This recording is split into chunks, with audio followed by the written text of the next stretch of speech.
Ma présence aujourd'hui à ADN pour procéder au lancement des travaux de l'Agropole Sud témoigne de l'attachement du président de la République à la région naturelle de la Casamance. Plus qu'un symbole, le choix de la Casamance comme première zone d'implantation des agropoles se justifie par le fait que la Casamance illustre à merveille le bien fondé des agropoles en raison de ses nombreuses potentialités et richesses agroécologiques sous-exploitées et faiblement valorisées. En effet, la Casamance fournit à elle seule 56% de la production nationale de mangue et 80% de la production nationale d'anacarde. Malheureusement, 30% à 45% de cette production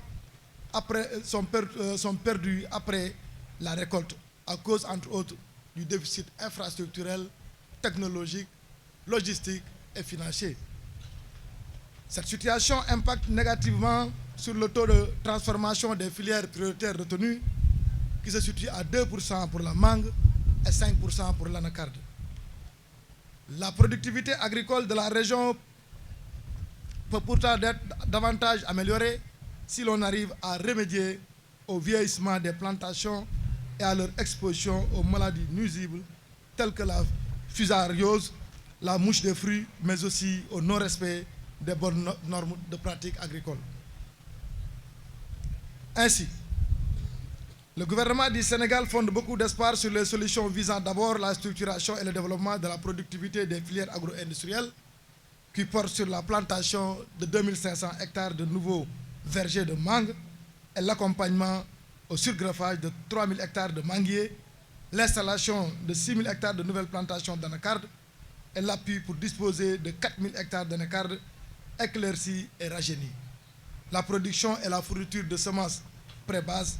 nécessaires à l'emblavement de 5000 hectares de semences de maïs certifiées. Mesdames, Messieurs, à travers l'apport de ces nouveaux aménagements, le projet envisage d'augmenter de 40% la productivité des filières prioritaires. Les solutions nécessaires seront aussi apportées pour améliorer le taux de transformation agro-industrielle de ces filières de 2 à 20% pour la mangue, de 5 à 30% pour l'anacarde et de 9 à 18% pour le maïs. Ceci à la faveur de la superstructure industrielle